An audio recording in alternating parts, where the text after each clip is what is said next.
Pada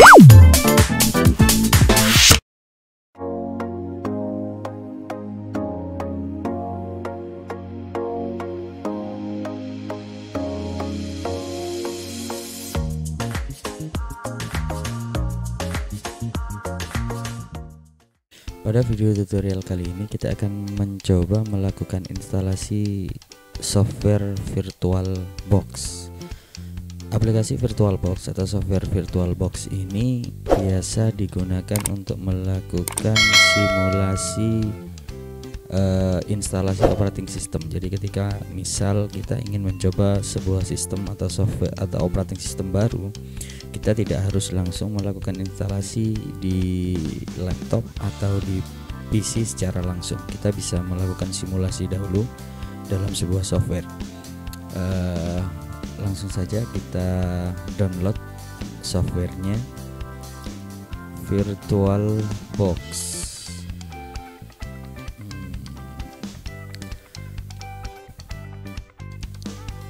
Ukurannya lumayan besar. Teman-teman bisa download di virtualbox.org, pilih menu download, kemudian sesuaikan dengan platform operating system teman-teman. Misalkan saya di sini menggunakan operating system Windows 10, saya cari yang Windows Host. Dia akan langsung download. Ukurannya masih 100 MB lebih. Selain nanti kita melakukan instalasi softwarenya, kita juga akan memasukkan extension pack-nya. Jadi extension pack ini biasanya kita pakai ketika kita mau menambahkan USB ke dalam sistem virtualnya. Oke, download sudah selesai, teman-teman tinggal klik, kemudian pilih next. Location, teman-teman bisa menentukan lokasi di mana aplikasinya diinstal nanti. Seperti biasa saya menggunakan Drive D. Oke, next. Centang semua, tidak apa-apa. Next. Yes, dia akan melakukan. Dan terakhir tombol klik install.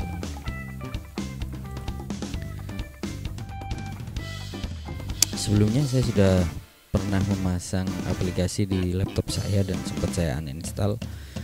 Di pemasangan aplikasi yang sebelumnya sudah ada 1 atau 2 operating system virtual mesin yang sudah saya bikin. Oke, instalasinya selesai. Biarkan di opsi yang terakhir ini, di menu yang terakhir, tombol pilihan Start Oracle-nya dicentang, karena setelah ini kita langsung buka. Kita minimize dulu. Oke, nah sebelumnya saya sudah bikin 3 virtual mesin. Jadi di sini istilahnya virtual mesin. Kita bikin mesin virtual, fungsinya untuk menjalankan operating system. Oke, saya jelaskan dulu bagian-bagiannya. Yang pertama ini adalah halaman utama aplikasi VirtualBox. Oke, sebelum saya jelaskan, kita download satu file lagi, yaitu extension pack untuk menambahkan fungsi-fungsi tambahan di VirtualBox. Kita download juga all supported platform, klik, dia akan download. Ukurannya tidak terlalu besar, sekitar 10 MB. Cara installnya, teman-teman buka VirtualBox, kemudian pilih menu file, kemudian di preference, pilih di bagian extension, klik tombol add atau tambah package yang di sini. Kemudian kebetulan tadi kita barusan download, jadi filenya ada di folder download yang Oracle VM ini. Klik open, dia akan melakukan instalasi. Teman-teman nanti bisa baca ini descriptionnya, Oracle Cloud Infrastructure sampai NVMe. Silahkan diterjemahkan sendiri nanti. Geser ke bawah, kemudian pilih I agree. Jika sukses, ada notifikasi seperti ini. Biasanya ketika kita install extension dan gagal, itu berbeda versi antara extension pack-nya dengan VirtualBox Manager-nya. Jadi teman-teman kalau download, pastikan Oracle VirtualBox extension-nya harus sama versinya dengan VirtualBox Manager-nya. Oke, klik OK. Di halaman ini, di halaman VirtualBox Manager ini, nanti ketika teman-teman habis install ada beberapa menu. Mulai yang pertama, new, ini digunakan untuk membuat virtual mesin baru. Kemudian setting, ini digunakan untuk melakukan konfigurasi tambahan pada virtual mesin yang sudah kita bikin. Jadi ketika kita bikin virtual mesin, dia bentuknya masih standar.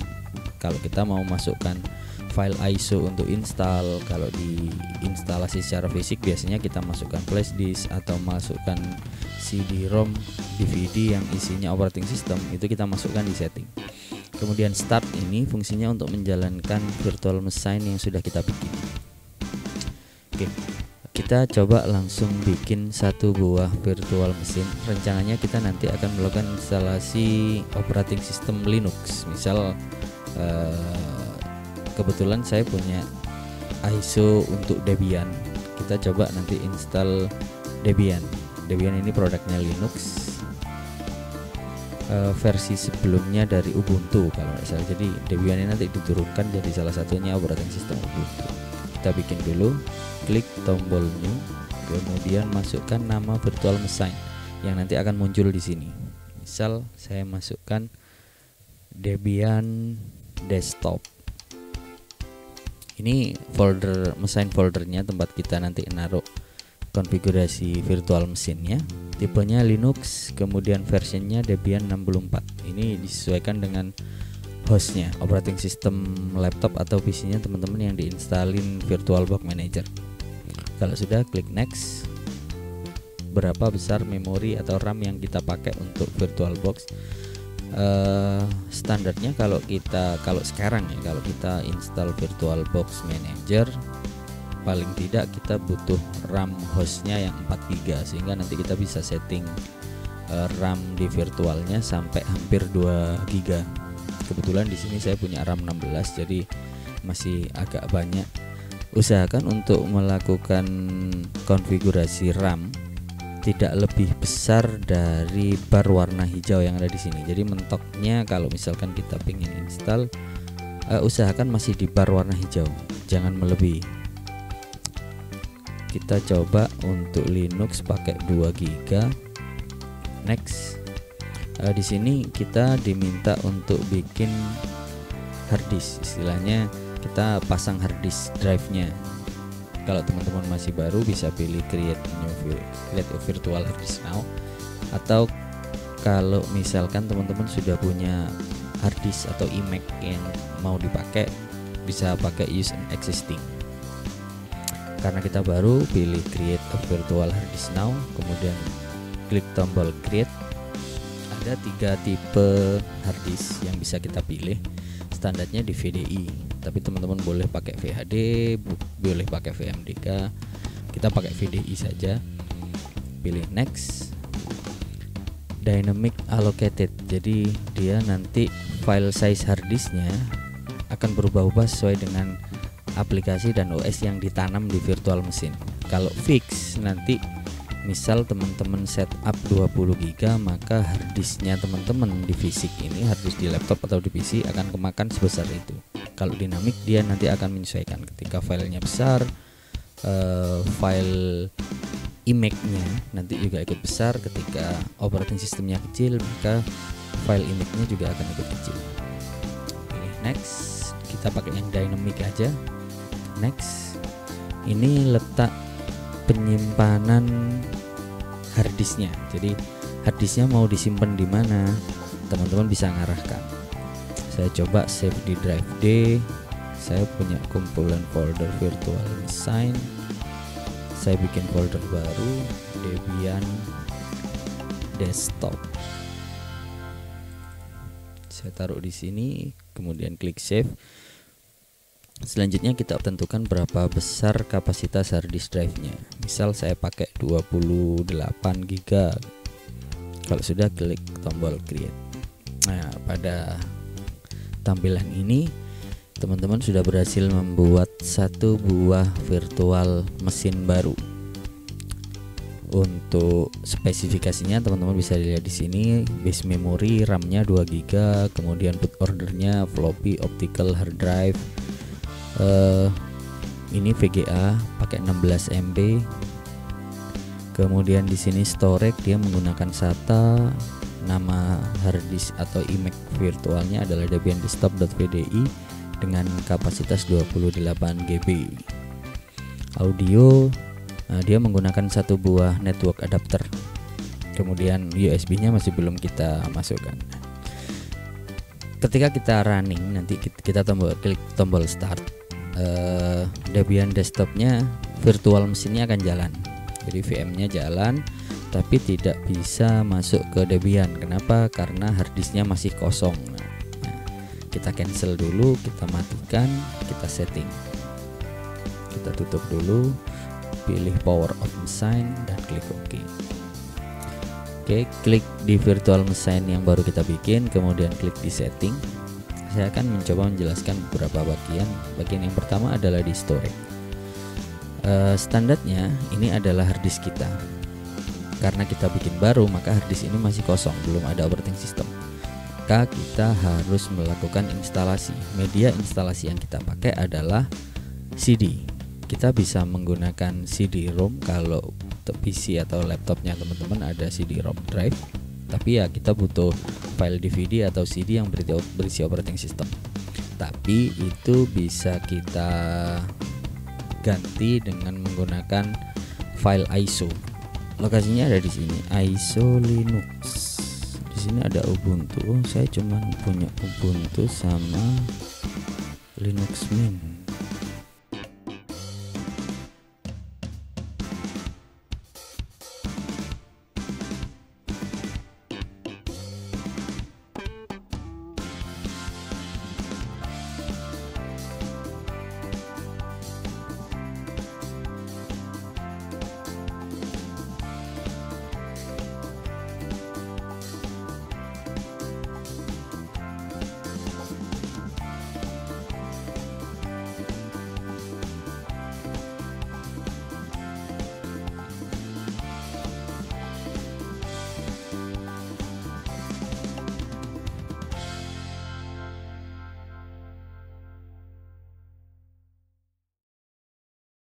Kalau misalkan menginginkan operating system Ubuntu, langsung saja download Ubuntu atau Debian download gitu. Debian download, tapi ukurannya lumayan besar. Download Debian CD, DVD. Ini masih beberapa giga. Untuk yang ukuran DVD saja 4,7 giga.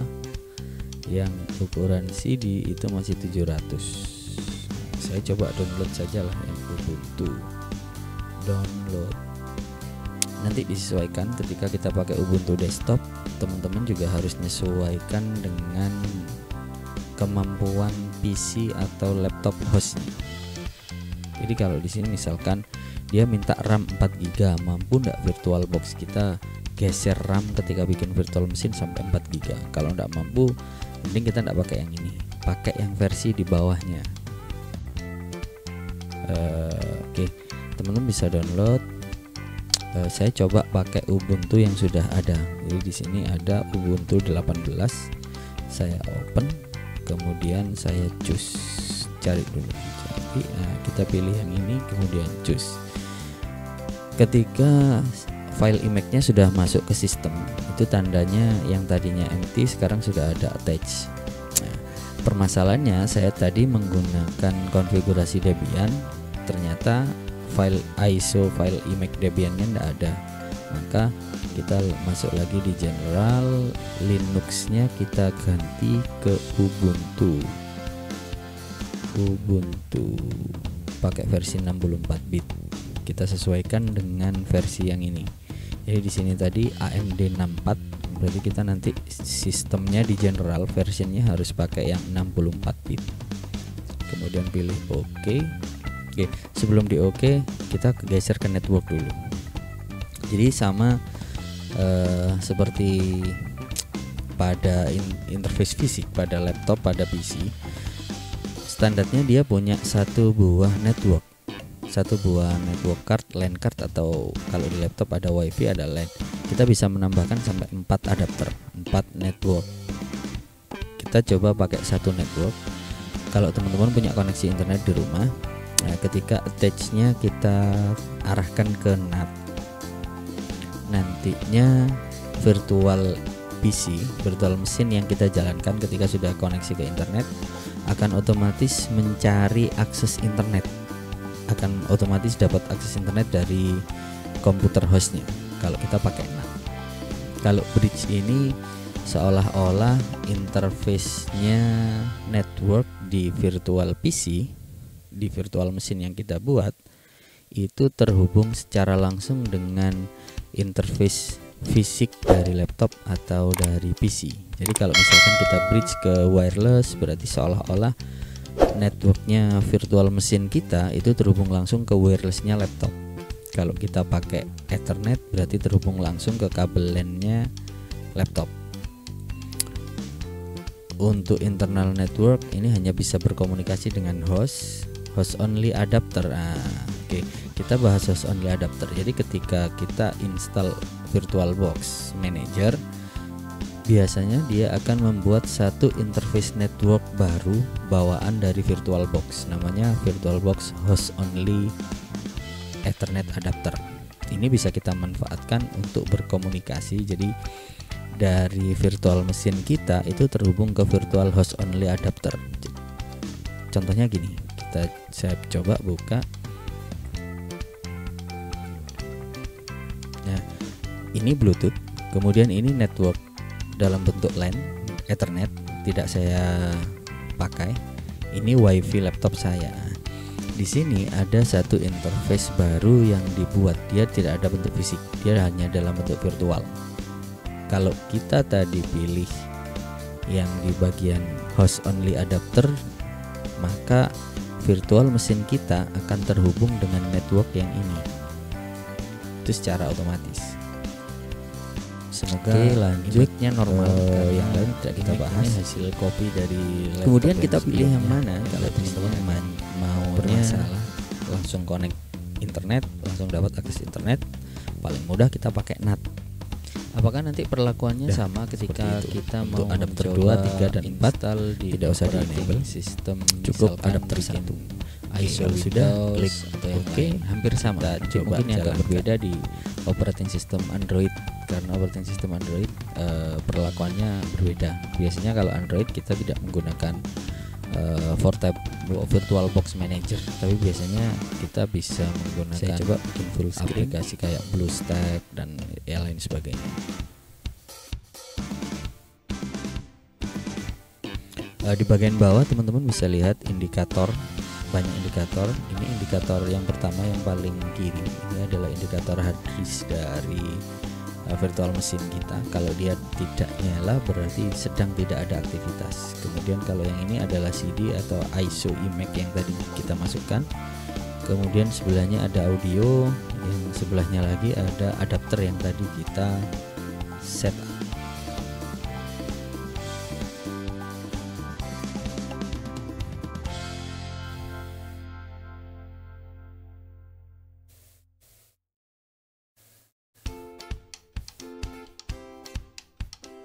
Kalau mau yang lebih ringan, teman-teman bisa pakai Ubuntu yang versi bawahnya karena hanya sebatas untuk uji coba saja, atau bisa menggunakan Debian yang agak ringan.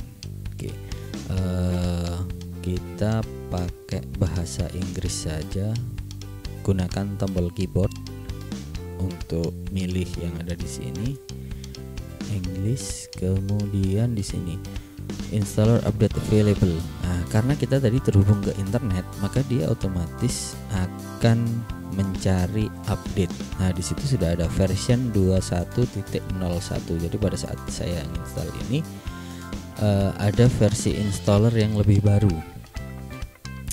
Kita bisa langsung update to new installer atau continue without update. Jadi nanti kita update-nya belakangan setelah sudah masuk ke GUI-nya.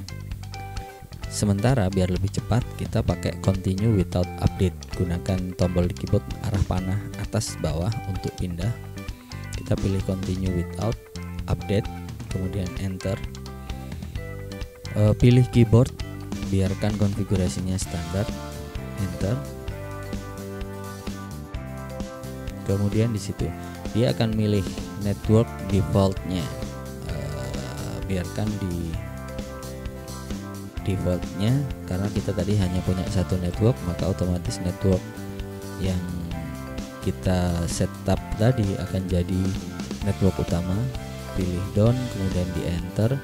Proxy address kita tidak pakai, biarkan kosong, enter. Mirror address ini nanti digunakan untuk ngambil paket. Jadi gini, kalau di Linux ketika kita mau install paket, kita harus dapat akses ke internet, atau istilahnya akses ke repository server. Repository server itu yang paling mudah ya memang kita akses dari internet, tapi sebenarnya bisa kita download DVD, cuman nanti terlalu banyak jumlah DVD ISO-nya. Jadi paling mudah ya memang kita menggunakan arsip online atau repository online. Pilih done, enter. Use an entire disk. Jadi kita memilih hard disk mana yang mau dipakai untuk naruh operating system Ubuntu. Pilih yang use an entire disk karena dia masih kosong. Tekan tombol tab lagi sampai di posisi down. Kalau sudah di enter, dia akan melakukan partisi. Biarkan sistem mempartisi hard disk kita secara otomatis. Tapi gini, ketika kita nanti install di hard disk fisik, hard disk yang beneran, di laptop beneran, di PC beneran, kita tentukan secara manual. Kenapa? Biar data-data kita yang ada di hard disk itu tidak hilang. Atau kalau memang kita bikin baru, laptop baru atau PC baru, teman-teman bisa ngikuti langkah sama seperti yang ini. Tekan done, pilih done, kemudian tekan enter. Are you sure you want to continue? Pilih continue, kemudian enter. Masukkan nama. Misal saya bikin teknisi gaib. Your server name. Ini untuk bikin nama server. Bikin seperti ini. Pick a username. Teknisi gaib. Choose a password. Kita masukkan saja 123456778. 1 confirm. Masukkan ulang passwordnya sama 123456778. Pilih done, enter. Apakah mau install OpenSSH server? Kalau install iya, itu dicentang pakai tombol spasi. Kalau misalkan tidak, ya tekan spasi lagi, biarkan kosong, tab ke pilihan done, kemudian di enter. Fitur server, kita disuruh milih aplikasi server apa saja yang nanti dipasang. Oh ternyata ini ISO-nya ISO server. Saya coba cek dulu. Biasanya kalau operating sistemnya server ini nanti tidak ada tampilan GUI-nya. ISO Linux, ya live server ternyata. Tidak masalah, nanti kita yang penting teman-teman bisa paham bagaimana proses instalasinya. Install sistem ini sudah proses install, jadi teman-teman bisa nunggu sampai proses instalasinya selesai. Saya juga belum tahu apakah nanti dia bisa dipasang desktop, soalnya kalau server biasanya dia tampilannya command line, dia tampilannya teks atau CLI.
Oke, pada tampilan ini kita diminta untuk melakukan pelepasan media instalasi atau remove installation media. Caranya gini, klik di menu device, pilih optical drive. Oke, saya ulang, pilih di menu device, pilih opsi optical drive, kemudian pastikan di bagian image di 3 ini tidak ada yang ada tanda centangnya, pastikan tanda centangnya hilang semua. Kalau sudah, balik lagi ke sini, tekan enter.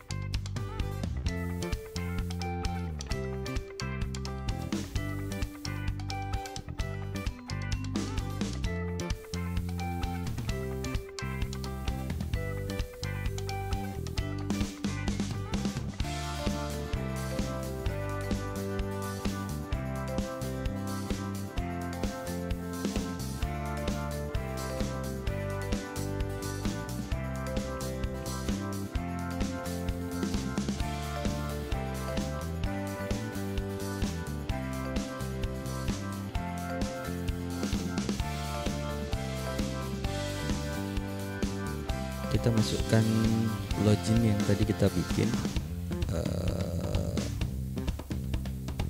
atau masukkan ya username-nya tadi, teknisi gaib, enter, passwordnya 123456778, enter.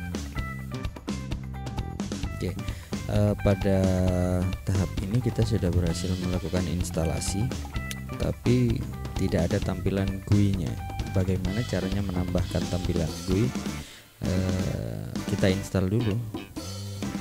Sementara kita masih login menggunakan user. Tandanya adalah ada prompt yang diawali dengan tanda $. Untuk bisa menginstal aplikasi, kita butuh login sebagai super user atau root.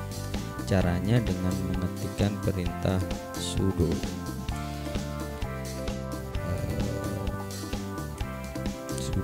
spasi su, kemudian kita diminta masukkan password.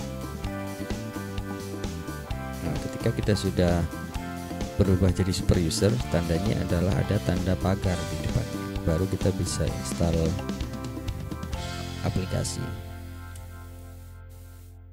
Pertama kita update dulu apt, pakai perintah apt get spasi update. Untuk melakukan update repository, kita butuh koneksi ke internet. Kita update repository, kemudian kita gunakan perintah apt spasi install spasi task cell. Do you want to continue? Tekan Y, enter. Dia akan mendownload arsip dari repository server, kemudian melakukan instalasi. Kemudian setelah instalasi selesai, ketikkan task cell. Kita cek apakah ada menu untuk install GUI-nya. Nah, di sini ada Kubuntu desktop, kemudian ada Lubuntu desktop. Saya biasanya menggunakan Gnome, tapi kayaknya di sini tidak ada menu untuk tampilan Gnome. Kita cek dulu sampai bawah. Yang ada hanya ini Xubuntu desktop, kemudian ada Ubuntu Mate. Teman-teman bisa coba salah satu atau bisa install beberapa, nanti bisa switch.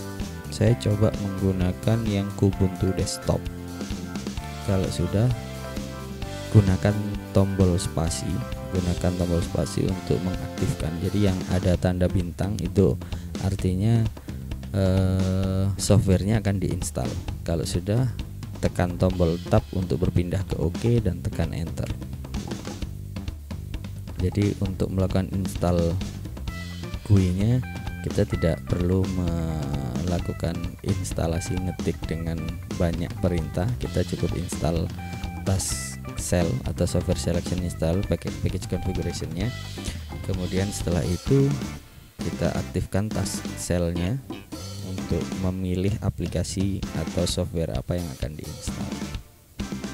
Kita tunggu sampai prosesnya selesai. Biasanya untuk instalasi desktop prosesnya agak sedikit lama karena memang file yang di-download juga lumayan banyak.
biasanya setelah proses instalasi kita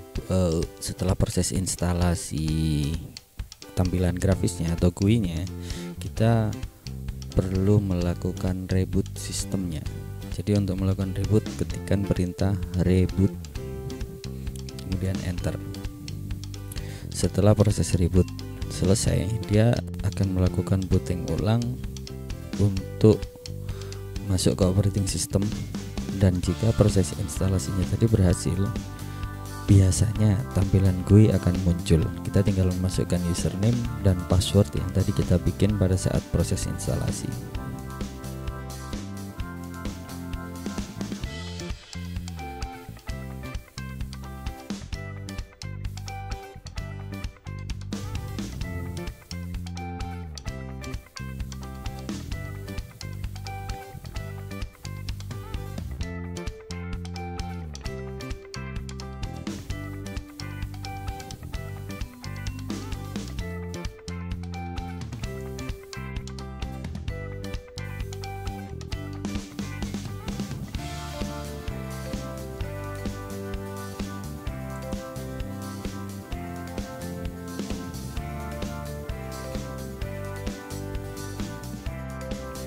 Oke, seperti yang tadi sudah saya jelaskan, kita akan disuguhi tampilan grafis dari server itu.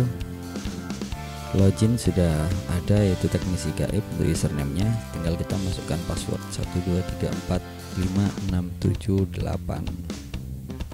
Tekan tombol login, maka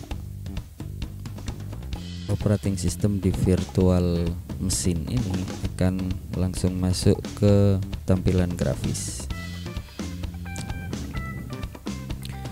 Selanjutnya, setelah masuk ke tampilan grafis, kita akan melakukan pengujian koneksi internetnya seperti yang tadi kita bicarakan di awal. Apakah berhasil masuk ke internet atau tidak.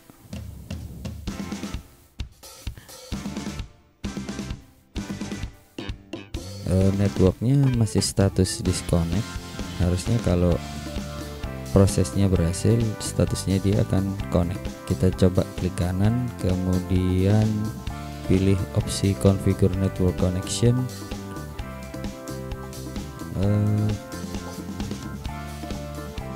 Kita cek dulu,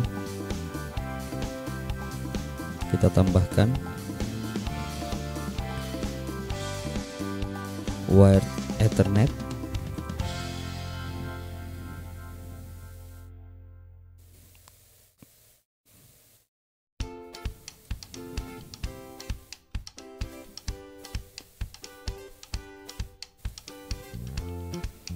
Kemudian untuk kita cek satu persatu, mulai dari tab pertama, kemudian wired IP versi 4, kita menggunakan automatic. Oke, klik di bagian bawah.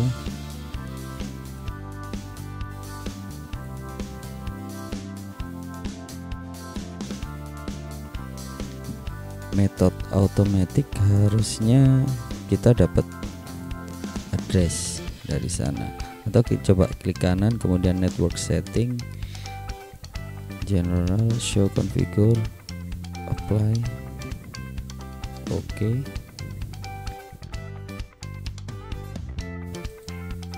Nah, di sini kita dapat notifikasi bahwa jaringannya, network kita tidak ditemukan.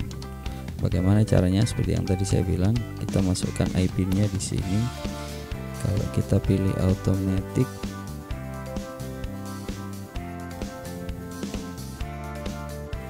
apakah dia sudah masuk atau belum?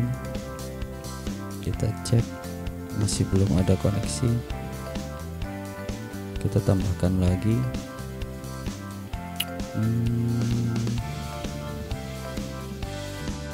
Wired Ethernet.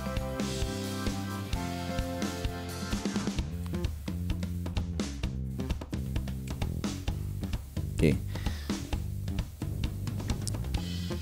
Never use.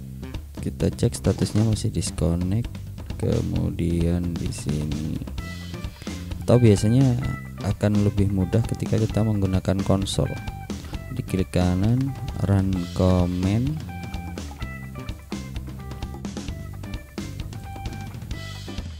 atau cari di sini terminal biasanya.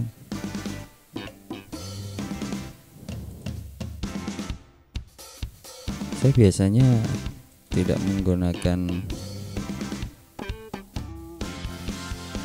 tampilan KDE, biasanya menggunakan Genome, maka ini kayaknya agak sedikit bingung.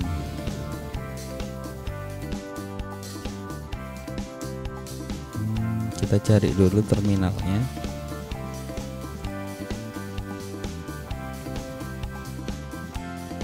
Activities, configure desktop. Iya, agak sedikit membingungkan buat saya yang tidak pernah menggunakan KDE. Kita coba dulu update apakah networknya masih bisa berjalan. Statusnya di sini connected. Kita cek. Jika proses check for update-nya berhasil, berarti network kita sebenarnya berjalan. Tapi kalau dia gagal, ya berarti networknya memang belum terkoneksi ke internet.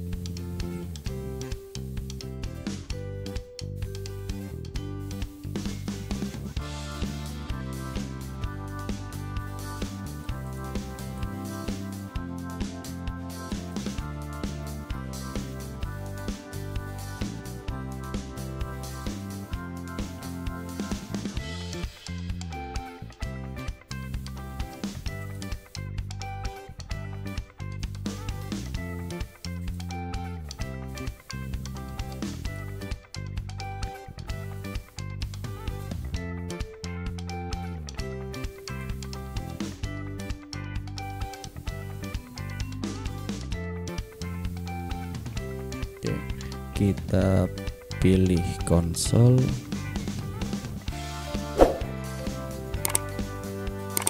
ketikkan sudo spasi su, masukkan password 1 sampai 8, kemudian pakai perintah if config untuk cek kita dapat IP atau tidak. Nah, di sini ditunjukkan bahwa ENP0S3 kita sudah dapat IP. Kita coba ping ke internet.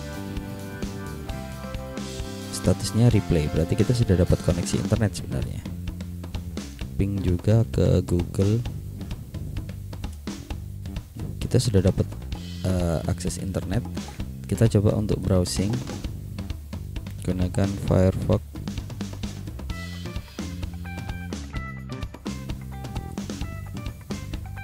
Kita minimize.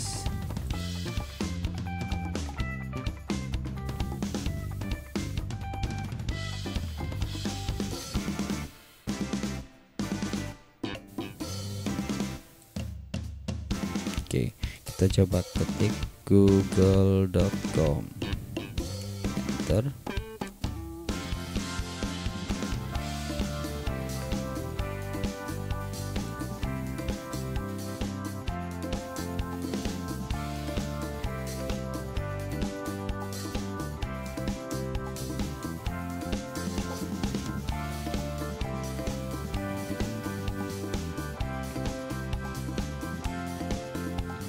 Biasanya jika proses ini gagal, menunjukkan DNS kita belum terisi, tapi sepertinya berhasil ya. Proses instalasi kita berhasil menggunakan operating system Debian server, tapi kita tanamkan GUI. Sebenarnya untuk proses instalasi Ubuntu sendiri, ketika distro yang kita gunakan adalah versi desktop, tidak serumit ini. Di tutorial selanjutnya kita akan coba melakukan instalasi operating system Linux yang memang berbasis desktop. Jadi teman-teman bisa melewati konfigurasi network yang tadi saya lakukan di di Ubuntu, karena memang sebenarnya setelah booting tadi, setelah login, virtual mesin kita sudah terhubung ke internet. Oke, terima kasih untuk tutorial kali ini. Sampai ketemu di tutorial-tutorial selanjutnya.